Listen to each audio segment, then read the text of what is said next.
Salve, família Coluna de Terça! Pois é, uma voz diferente abrindo o episódio, porque a gente chegou no final da primeira temporada do Pode Tudo e a gente decidiu terminar de um jeito diferente. Foram tantos encontros com tanta gente maravilhosa e tanta história incrível. Um semestre inteiro entre preparação, pesquisa, viagens, produção, encontros, escuta e edição, até chegar a hora de compartilhar esses 34 episódios com vocês. Bom, então, para terminar, a gente queria muito agradecer. E a gente encontrou uma ótima oportunidade, trazendo a Luciana. A Luciana é uma leitora da Coluna de Terça há muitos anos. E além de ter uma história incrível para contar, ela também tem um agradecimento para fazer. Vamos aí? Você está no Pode Tudo, o podcast para quem nunca é convidado para podcast.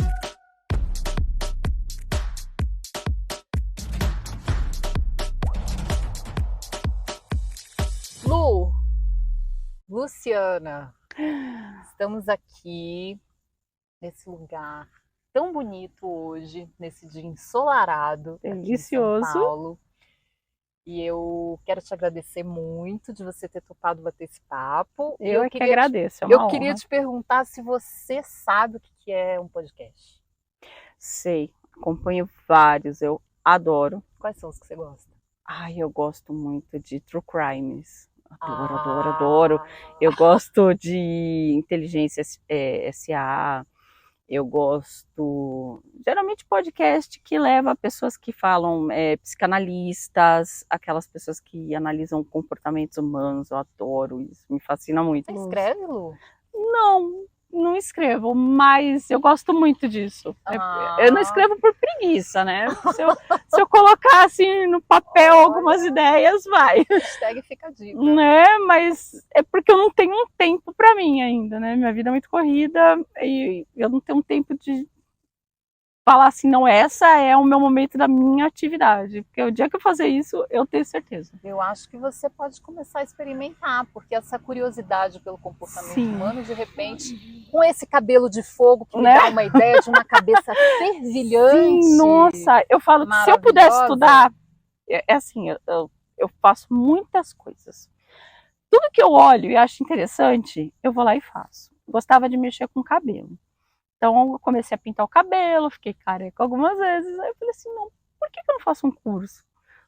Eu fiz curso de cabeleireiro, eu fiz curso de especialista em colorimetria de cabelo, e eu faço isso para tudo. A última peripécia foi me formar como torneiro mecânico, porque eu trabalho numa fábrica, e lá tem um torno encostado, e a gente não consegue um torneiro mecânico para poder estar utilizando o torno, ou fazendo o repasse dos moldes que a gente tem.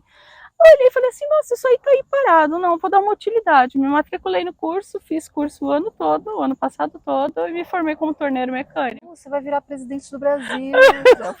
Eu falo que só falta eu aprender a ganhar dinheiro com tudo isso.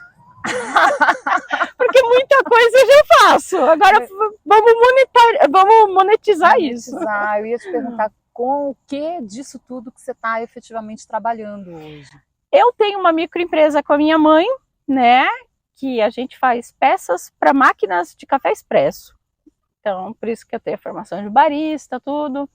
E a gente também tem uma fábrica que faz peças de borracha.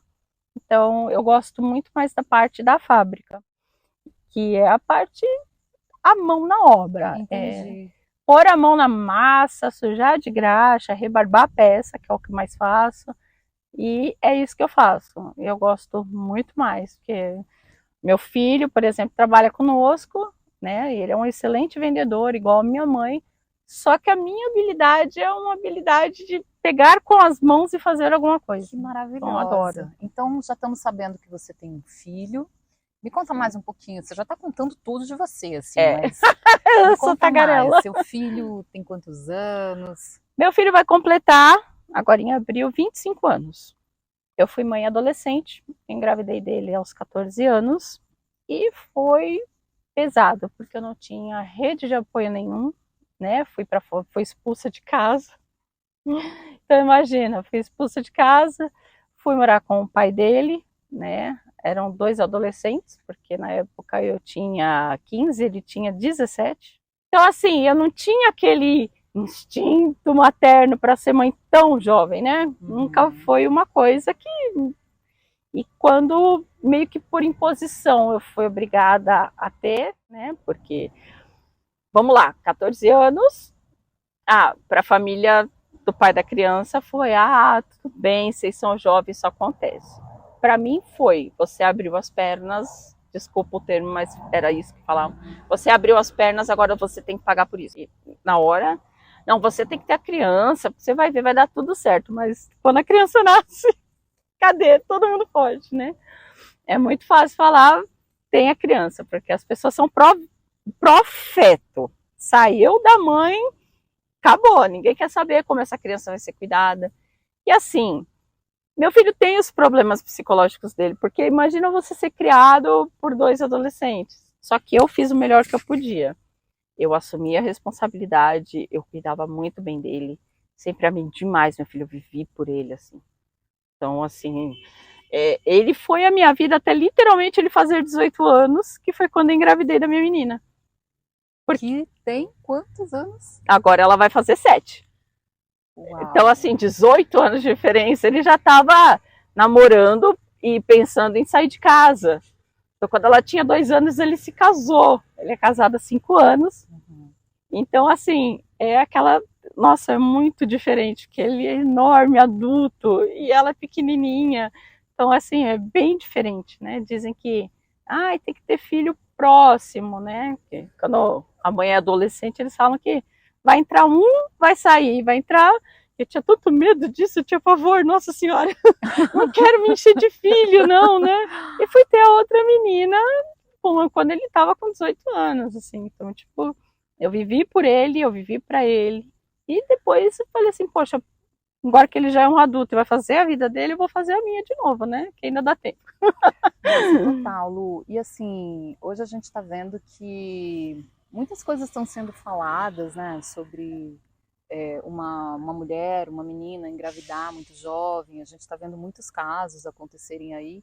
E a gente está vendo algumas condutas acontecerem. E a gente sabe que a gente está muito distante ainda de um quadro ali que chegue perto do ideal, né, para a saúde mental da mulher, para a saúde física, para que a gente tenha realmente uma condição mais digna de vida na sociedade. Mas você falou uma coisa aí, me vieram muitas perguntas, eu vou escolher uma para te fazer. Essa coisa da rede de apoio, né? Você foi uma mãe muito jovem e na hora que a criança veio, todo mundo sumiu. Hoje, você vê muita diferença nisso? Você vê muitas mulheres aí com muita rede de apoio? Olha, eu digo assim, o problema todo é a maternidade compulsória.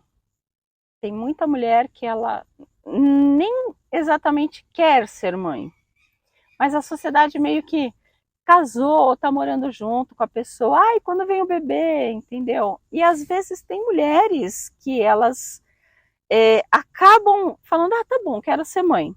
E quando a criança nasce, a realidade vai lá e soca. E é aí que a pessoa vê. Tem muitas mulheres que mesmo com uma rede de apoio ampla, se sentem assim, não é falado sobre o baby blue, que é quando a mulher tem o bebê, todo mundo diz que a realização da mulher é ter um filho, e quando ela tem esse filho, ela não consegue sentir aquela alegria toda que prometeram para ela, que foi mostrado no cinema, na televisão, que as outras mulheres falam. Porque ter filho é a melhor coisa do mundo. É um amor imediato, e a mulher, né? Se sente culpada. Nasce o bebê, nasce a culpa com a mãe. Porque ela se sente culpada. Gente, eu não tô conseguindo sentir essa felicidade. Tem alguma coisa errada comigo? Às vezes tem mesmo, né? Sim. Depressão pós-parto é uma coisa hoje em dia... Se fala muito disso. Sim. Mas até 20 anos atrás não se falava disso. Não se falava de violência obstétrica, não se falava de maternidade compulsória, não falava nada disso. Então, as mulheres meio que iam para o mundo vendadas, né? Sim. Então a gente só crescia com aquela ideia da mãe, da avó, da tia, de que ter um filho é tudo na vida, não é?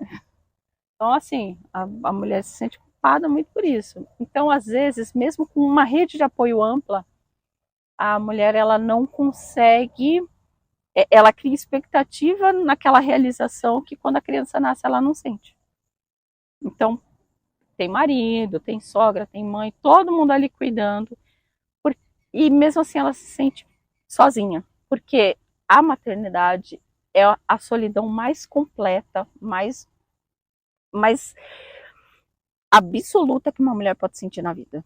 Então a mulher, ela se sente sozinha, ela se sente assim afastada, ela é privada de sono, tem a alimentação dela desregulada, ela não consegue mais ter o banho dela, não consegue mais usar o banheiro, e é tudo muito dela. O pai pode levantar de madrugada, ninar a criança, a sogra pode estar lá, pode ter empregada, mas a solidão que a mulher sente, porque o bebê depende única e exclusivamente dela para se alimentar, para tudo, é uma coisa única.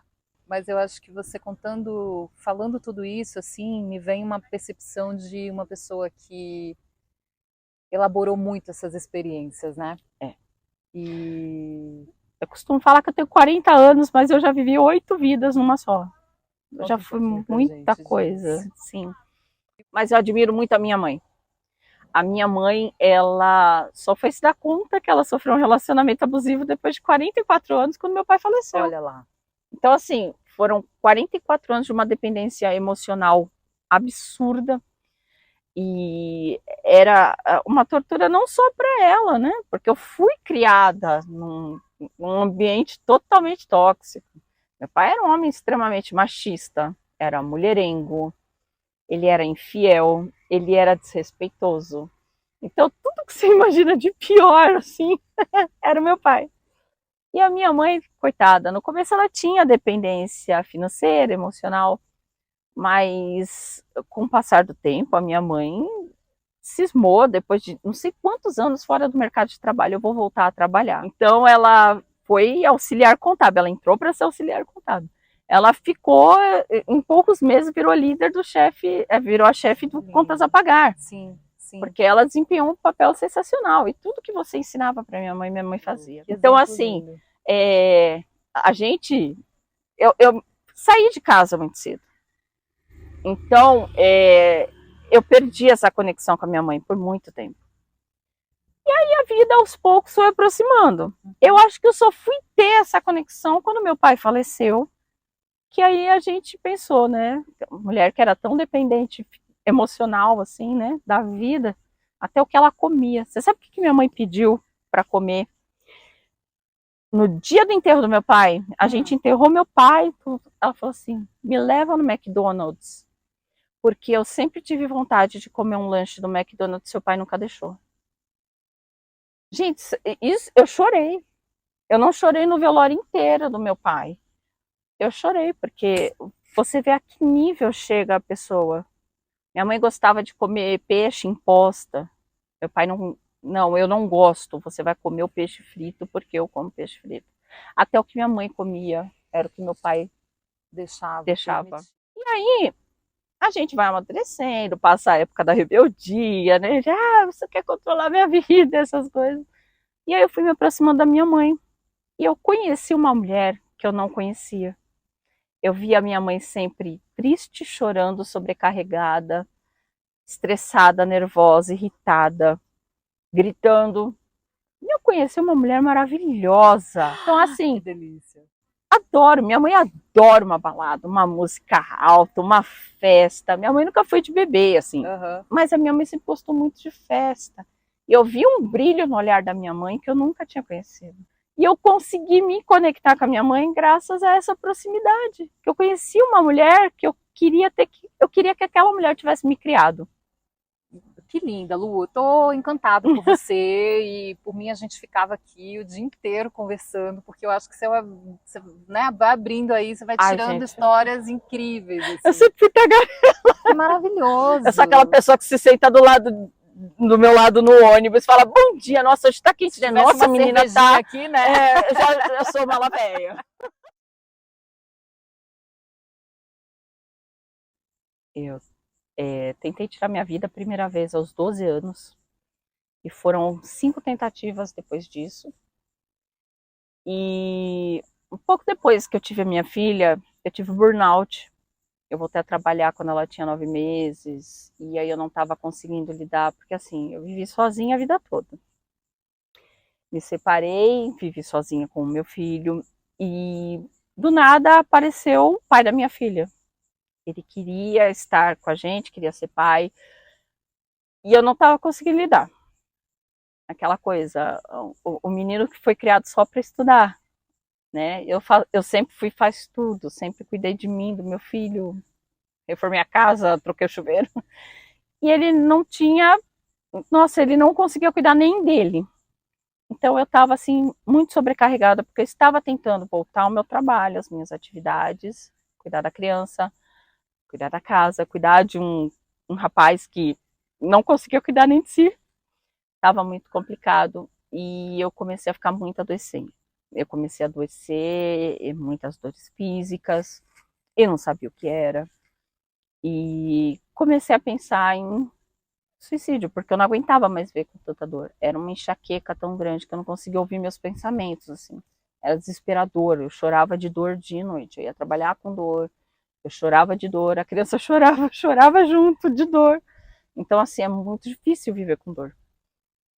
E eu, um dia vendo um post do Anderson França, a qual ele também estava depressivo, falando que lutava com a depressão, passando por um período, ele já estava em Portugal, falando o quanto estava difícil a vida para ele. Ele tinha descoberto recentemente que estava com diabetes, né? Estava com a saúde ali debilitada. E eu comentei ainda, falei, hoje é o dia que, né, faz uma semana que eu não tiro essa ideia da cabeça e eu acho que hoje vai ser o dia. E quando eu fui ver a minha mensagem celular de madrugada, tinha uma mensagem dele, falando, oi, não desiste não. E eu assim, caramba, esse cara há tanto tempo, sabe? Na época ele trabalhava para a Folha ainda, eu falei, nossa, a gente tem aquela ideia de que a pessoa é inacessível, né? A pessoa famosa é inacessível. E, oi, não desiste não, sei que é difícil, mas segura aí. Caramba, se uma pessoa dessa viu o meu post em meio a centenas de outros comentários, eu me senti assim, iluminada. E aquele dia foi assim, um dia que eu falei assim, cara, se essa pessoa tá passando tudo que tá passando, tá exilado em outro país, tá afastado da família, sempre escreve o quanto ele sente saudade da vida que ele deixou e o quanto ele tá sofrendo com isso, porque ele também luta com isso. A gente acha que a pessoa tá ali, tem uma vida agitada, né, escreve para um grande jornal de circulação nacional e tá lutando com isso. Dentro dele ele também tá passando por isso. Tipo, gente, foi muito emocionante, porque eu nunca fui de ser tiete, assim, essas coisas, mas eu vi o quanto ele era especial. Eu já gostava de tudo que ele postava, já achava, assim, uma pessoa com conteúdo. Aí eu falei assim, não, eu passei a perceber, né, que, olha só, se ele me notou, tipo, é sinal que, caramba, ele se importa. Alguém se importa, um desconhecido, né, que tem tanta coisa na vida dele, já aconteceu tanta coisa na vida dele, se importa. Então, assim, é muito importante isso. É quando você entende que as pessoas, por mais diferentes que sejam a vida, o lugar onde elas estejam, as coisas que elas fazem, você tem uma conexão com ela. E essa foi a pessoa que mais mudou a minha vida na minha fase adulta, porque é uma pessoa que eu passei a acompanhar com outros olhos. É aquela pessoa que você também sente, sabe? A pessoa falando que aquela semana estava difícil, que não saberia se ia ter dinheiro para comer. Aí você corre, olha a conta do banco e fala assim, dá para eu dar um pouquinho? Não vai fazer falta, ele também está precisando. E você vê que de alguma forma você interage com essa pessoa, que você está participando da vida dela, para tentar fazer a vida dele melhor. E é isso, eu sou uma apoiadora da Coluna de Terça, eu sigo o trabalho dele, para mim ele é muito especial. Ele é muito especial, talvez ele não saiba o quão especial ele foi na minha vida, e ele não entenda a magnitude que ele alcança na vida das outras pessoas, mas ele faz diferença. Eu imagino as pessoas que participaram da Universidade do Corre, as pessoas que ele ajudou nas comunidades, os projetos sociais que ele criou, mas que outras pessoas também abraçaram e dão continuidade. Outras pessoas que possam vir a se inspirar e têm poder para transformar e ampliar essas coisas que ele criou. E não só isso, né? Eu acho que a gente também pensa pelo o que ele está passando, né? Não deve ser fácil ele sair do país dele, deixar a vida dele, por conta de uma coisa tão horrível que é uma perseguição política, né? É uma perseguição generalizada já, né? Sim. Porque ele é um homem da periferia, é um homem negro, é um homem que fala a verdade, e a gente sabe que quanto falar a verdade incomoda. Quanto custa, né? Incomoda demais. Você disse que talvez ele não saiba. Agora ele sabe. Agora ele sabe. Porque você está falando para ele e olha como o mundo gira, e hoje a gente está batendo esse papo e você está num projeto que foi criado por ele também. Acho que nada disso é por acaso, né? Eu vi o primeiro episódio e falei assim, olha quantas pessoas, às vezes a gente passa por elas na rua, no ônibus, na vida, e às vezes ela tem uma coisa tão única para contar que você não vai ver atriz nenhuma contando. Sim, com certeza. Você não vai ver uma Maitê Proença, né, que cresceu abastada contando uma coisa assim. E eu gosto muito, eu sou tagarela porque eu gosto muito das histórias das pessoas. Minha filha fala que eu sou fofoqueira. Aí eu falo assim, não é. Então conta uma fofoca. Não é assim. Você que foi tão tocada, então, por uma mensagem aí de alguém que você conheceu pela internet, eu queria que a gente terminasse esse papo, que eu não gostaria de terminar, porque eu acho que tem pano para manga aqui para a gente ir até o fim do dia, mas deixando uma mensagem para as pessoas que estão te ouvindo. Olha, se falassem para a Luciana, de 20 anos atrás, que um dia eu estaria com uma pessoa que me ama, que eu também amo, com uma filha linda, com uma família linda, com as oportunidades que eu tô tendo da vida, com as coisas que eu conquistei, eu ia falar assim, é mentira. Essa, não, nunca que ela vai ter isso, nunca que ela vai ser isso. Mas assim, todo dia é um dia pra gente aprender a se reinventar. Se a gente passou uma vida toda fazendo uma coisa e um dia aquilo estagna, não dá certo, assim, a gente pode se reinventar.